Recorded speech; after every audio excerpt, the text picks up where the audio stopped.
This is Karen Stevens. I'm Karen Stevens. I'm conducting an oral history interview with Laura Vaughn on Thursday, July 20th, 2017, for the Women's March Oral History Project in connection with the Georgia State University Library's Special Collections Department and in cooperation with the Atlanta History Center. We're recording this interview at the Atlanta History Center in Atlanta, Georgia. Laura, before we talk about your experiences regarding the Women's March, I'd like to get a little biographic information about you. What year were you born? 1948. And where were you born? Atlanta. Here in Atlanta. So few people are Atlanta natives. And have you been in Atlanta most of your life? Pretty much. Amazing. Can you describe, can you describe your family's political leanings? Well, actually, they were pretty liberal, as I knew them. My mom didn't tell anybody who she voted for. She thought that was personal. So that was just how it was back then. But we grew up in a liberal family. What's your profession? Well, basically, I'm retired right now, experimenting with food and nutrition for better health, pretty much. Okay. Is there a political party that you do support? Well, I've voted Democratic for as long as I can remember. I'm not really fond of either party right now, so it's difficult to really call myself that. I understand. Have you been involved, have you been involved in political activities in the past? In the mid-'70s, I helped canvass for a city council woman, and she lost. But I think later she did win another race. And then when Obama came up, I helped register people to vote at a local mall, and then I also on election day went and knocked on doors in neighborhoods and asked people to get out and vote. Do you have any family members who've participated in? Not to my knowledge. Not to your knowledge. Have you participated in a march before? Do you want to count the Pride March? Uh-huh. Yeah, many Pride marches. That's about it, though. Well, let's talk about why you decided to march on January 21st. When did the idea come to you, and at what point did you say, I'm marching? Well, the election heated everything up, obviously, and I was very passionate about women's rights during that time. And I didn't like what the White House was saying about women, so it got my juices flowing about it. So I guess that would be when I thought about it. So could you talk a little bit more about that? At what point was it? At the inauguration? Was it later in January? Was it in December? Well, when did you find out that there was going to be a march? Well, probably just a few days. I didn't listen to much news. I was totally over the news, so I really wasn't tuned in. I knew that there was a march happening. I didn't even know where it was going to meet or anything. A couple days before, people started talking about it. Friends were going. I wanted to go, and wherever it was, whenever it was, I figured somebody would let me know. And that morning, I got up, ready to go march. I had it on my phone. Somebody had texted me where it would be. And I said, Joan, what do you think? And she was all for it, too, my partner, 27 years. And she said, yeah, I don't know about these storms. There were thunderstorms all around us, and they were bad. And they were lightning, everything. And I thought, well, what do we do? And I called a couple of my friends that were going. They said, oh, yeah, we're on our way. They were already on their way. And I'm like, oh, my gosh. I looked, and my rain boots had a hole in them, and I went to Target real quick to see if there was any rain boots. There was like size 11 on the shelf. That was it. That would not fit. And I saw a couple of other women there shopping for rain gear, and I spoke to them briefly. I said, are you going to the march? And it was just, I would tear up every time I would see somebody and talk to them about the march. I was just so proud of us all. I was just proud of us all, really. I understand. That's how I felt. I understand. Which was, it was the Atlanta March or the Washington March? It was Atlanta March, Atlanta yeah. I March. mean, this is my home. I wanted Yeah. to be here. Is that why you chose the Atlanta March? Yeah, and also just it was much more convenient, but I was pulled to be here, you know, because it's always been my home. I wanted to march with my people. Was there an issue that was more important than all of the others that got you going? You know, I didn't really look at it that way. I just wanted to feel the love and support that was out there, and I wanted to be that, you know, in the march. And that was basically what I was going. I sort of believe in a do unto others as they would have you do unto them, and that's, you know, a live and let live concept. and I wanted that for my life. I wanted to be able to live an authentic life, and that's why I marched. Did you see different kinds of issues represented at the march? I Either did. through signs? Yeah, there were some Planned Parenthood signs, and there was also some, you know, healthcare was important right then at that time, and me being in, in a different sort of a health arena than what's going on in that world, I could see that was an important issue for a lot of people, you know. Health, Planned Parenthood, immigration, I think. Yeah, immigration. There were several of signs about that, and that's strong for me too. You know, I don't like what's going on there. Yeah. I don't like what was going on in any of those other areas. You know, Yeah. I mean, I was marching, but for me, I just kept wanting to put the love out there because, for one thing, I wanted to come from that space, and for another thing, I wanted that to be present in the march with me.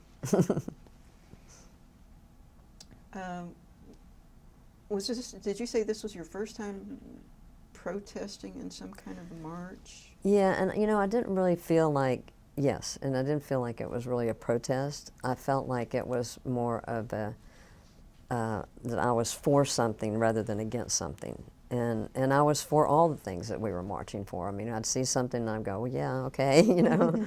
I was cheering for everybody and their own needs at the time. So how would you describe what it is you were for? A better world? A better world, more love in the world.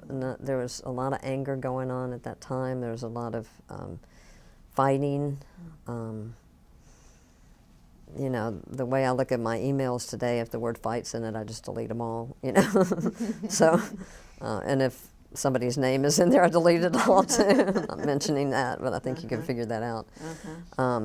So I just, that was it for me. I just wanted to be present.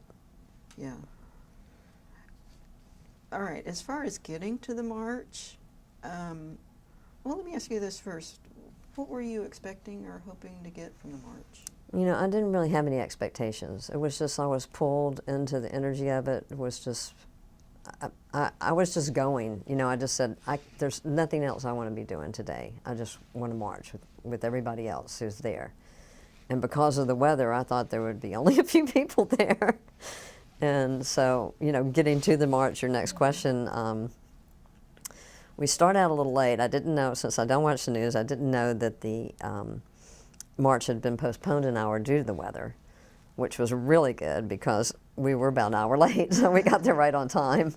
Of course, everybody else had gotten there an hour earlier, which there was just tons of people. But even going to, we decided wouldn't know where to park, so we decided to take MARTA.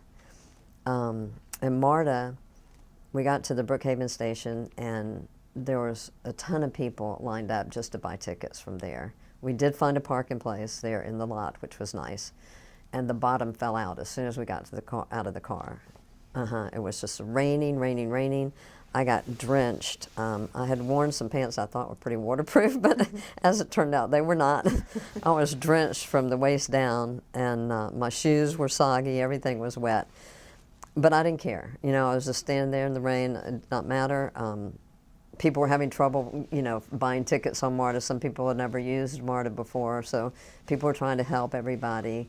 We all went into the train. The train was loaded with people. It was totally full of people. in these pink hats. Since I hadn't watched the news, I had no idea what those pink hats were for. Even men were wearing them. I'm like, well, these are pretty cool. I wonder where you get them. Wonder what that's about. You know, those kind of things going on. We got off the train. Several people we talked to on the train just mentioned, were you going to the march? Obviously, that's what was happening. And we, you know, somebody said, hey, where are we going once we get off here? I said, I think you're just going to follow the crowds. I mean, this is like, I have no idea where it is. None of that was presented to me, you know, by news or anything, because I didn't see it.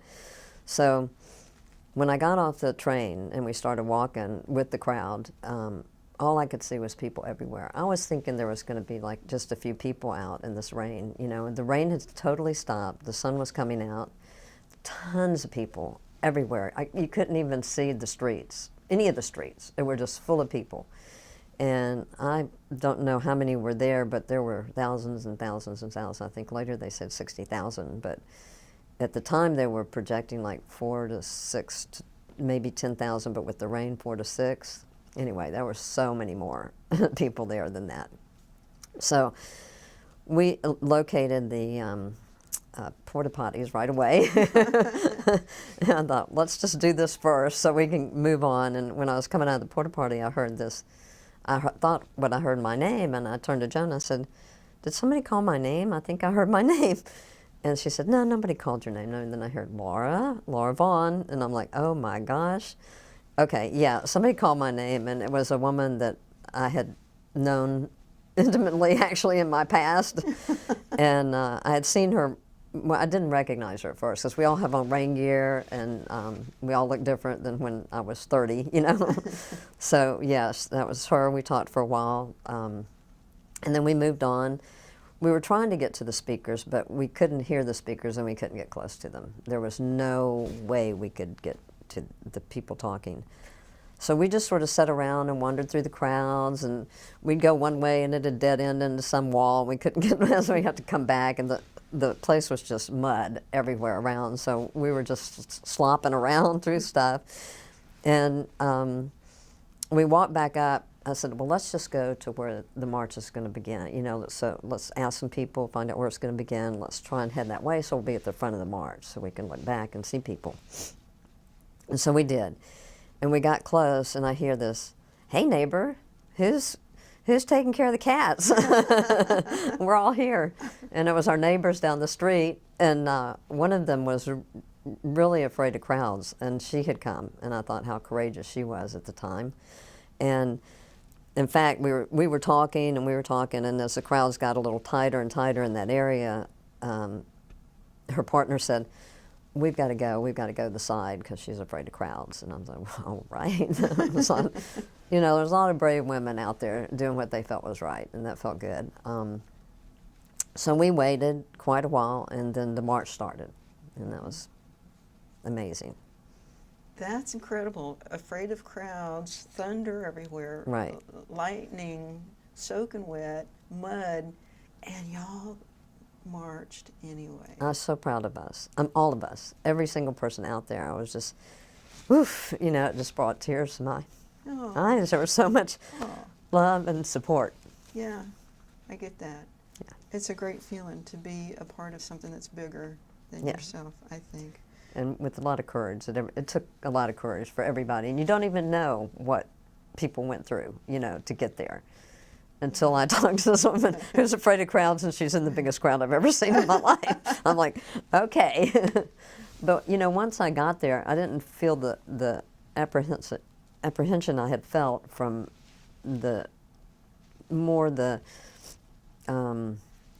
I don't really want it trouble. I'll just call it trouble that could have happened. You know, there was none of that. It was so peaceful and so just calm. Everybody was just looking around. I think just in a daze, we were all just so amazed at how many people were there, it seemed like to me.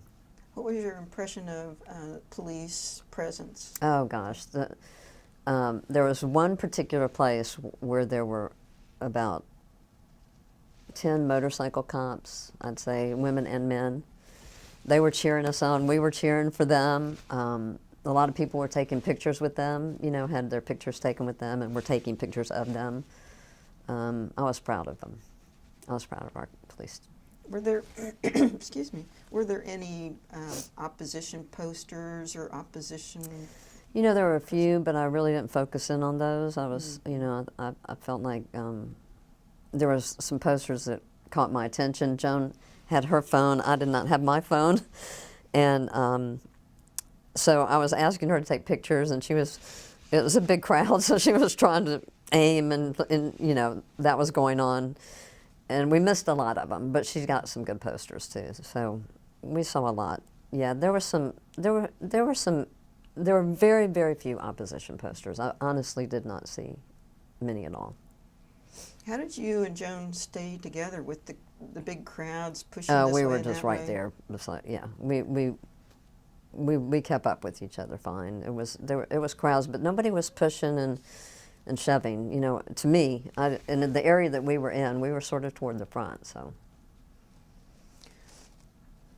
Just can you describe the atmosphere that was going on? Yeah, you know, everybody seemed peaceful. The energy was high everywhere. There was an energetic calm, I guess. You know, people were excited, and I think people were excited to be marching. There were men, there were women, there were children. They were all together. We were all together.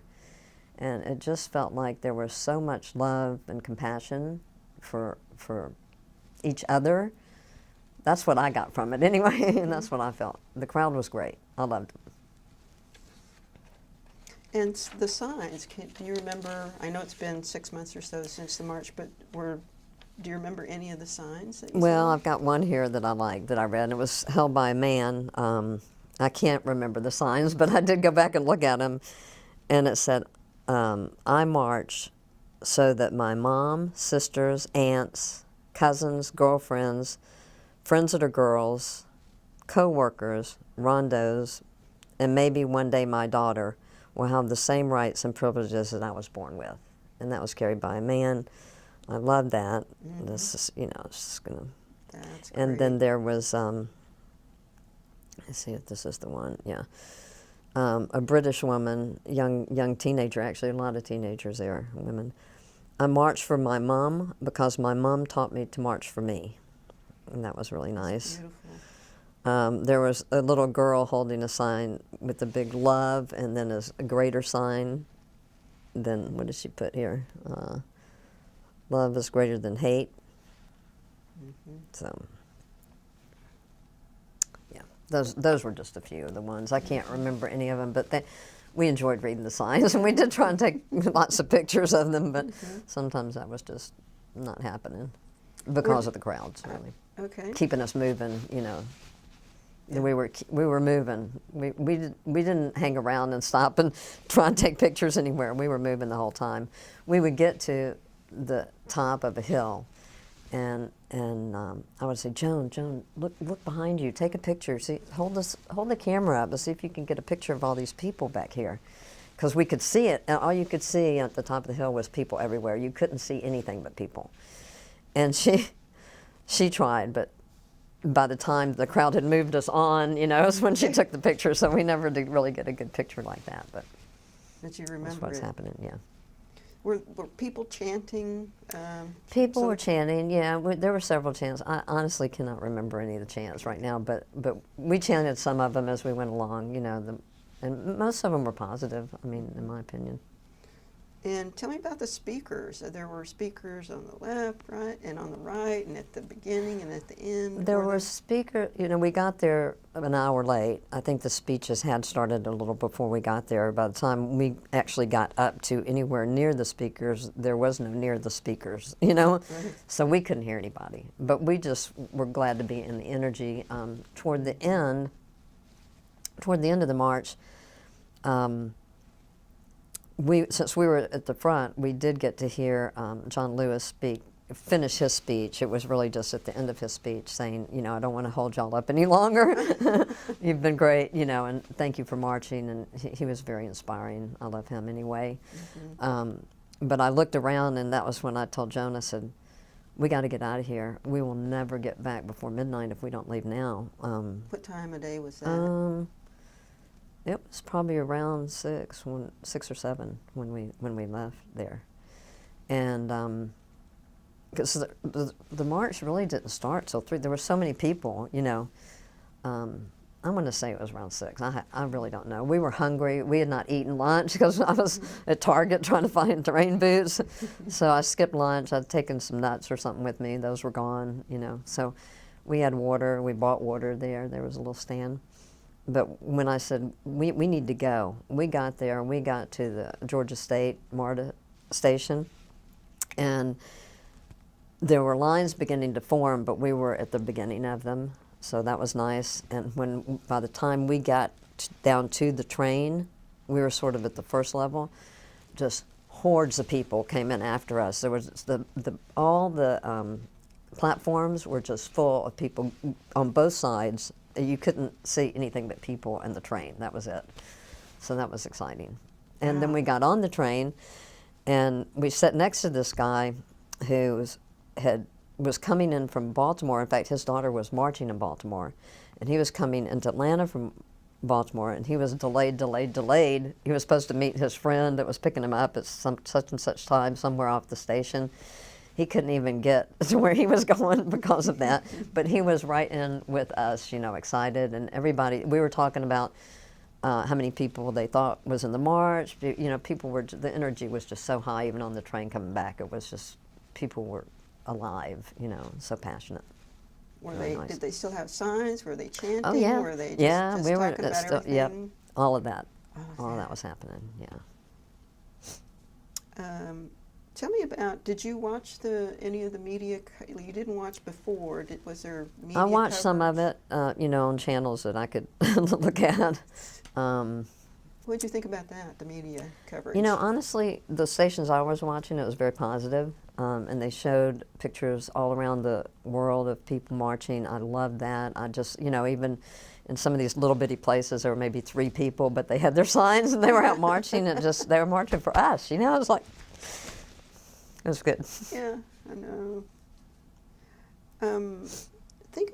Were there any moments that really stood out at the march, before, during, after the march?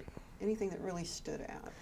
I think the one thing that was surprising to me was when I passed the Centennial Park, you know, where the Olympics were, and I saw the Ferris wheel, and all I wanted was to be on that Ferris wheel looking at this crowd. Like, how cool would it have been for that to have been open and to have that running while people were marching, and to see it from that height, you know, it was like, that was the most important thing to me that I saw. And of course, the kids marching, the dads, the moms, you know, it was just awesome.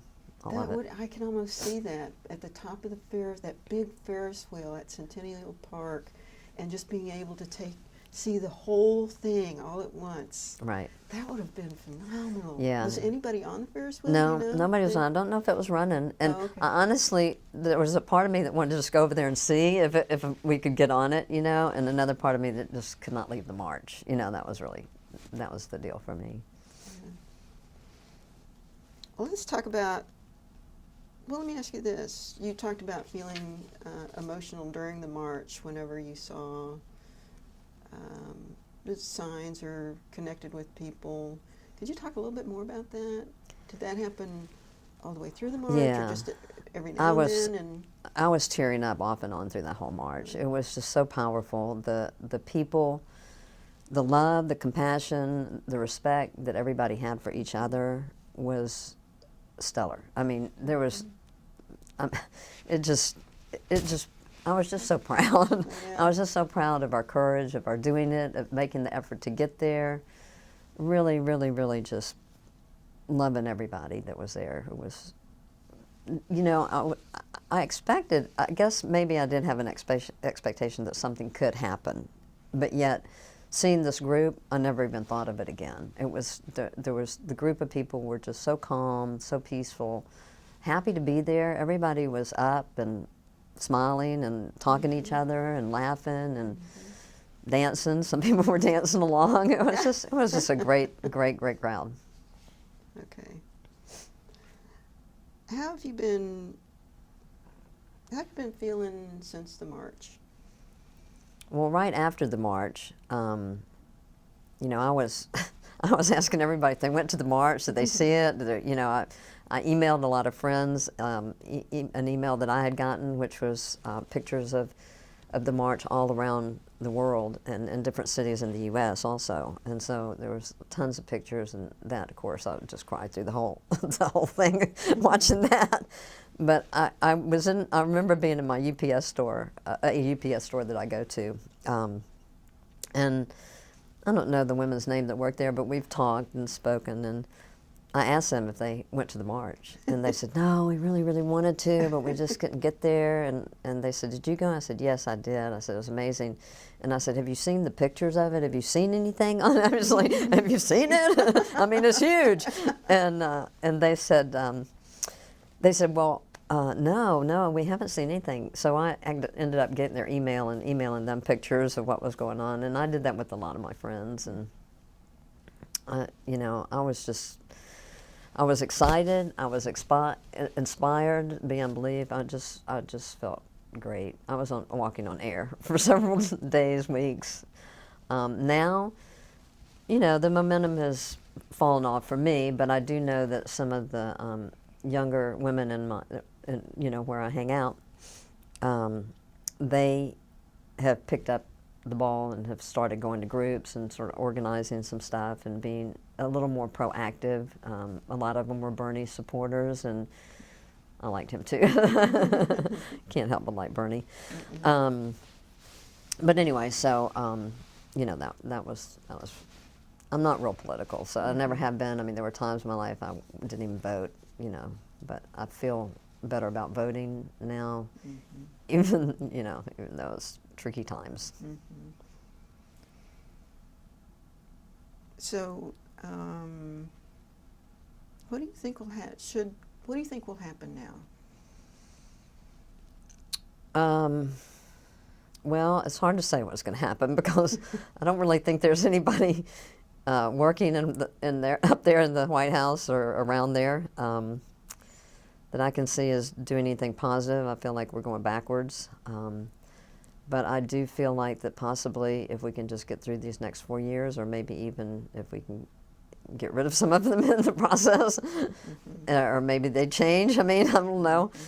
I feel like that we'll have a lot of correcting to do in the next after 4 years, if that's even a possibility. I would really hope, I'd just like for everything up there to come from a different space, you know, come from a love and compassion and how we could really be good in that way rather than how much money we can make, how much money we can keep in our pocket, you know, that's just, I feel like those are just wasteful times. Is there anything that you fear going forward?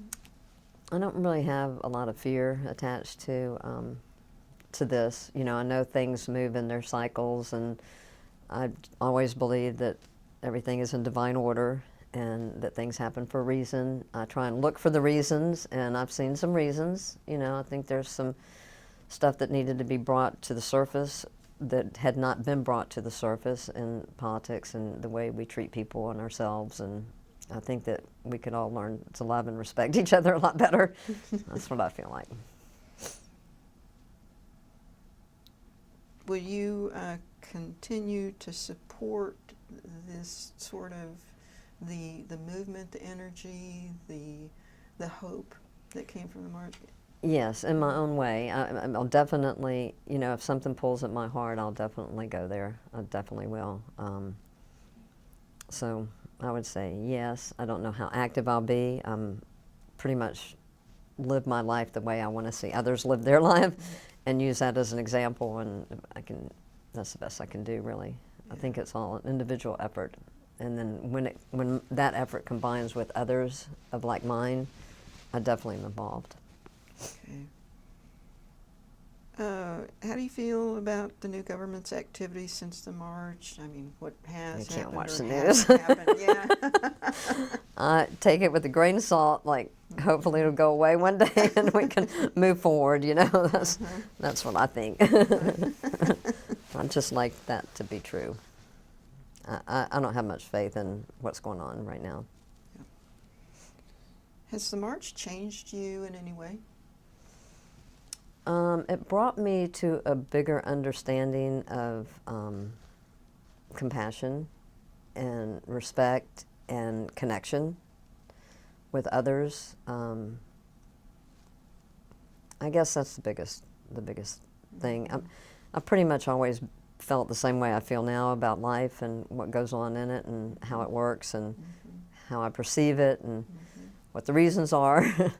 So I'm still sticking to that. You know, I'm staying in my focus, I guess I can say, rather than, you know, I don't know. I don't know what's going to happen. Yeah. In the news,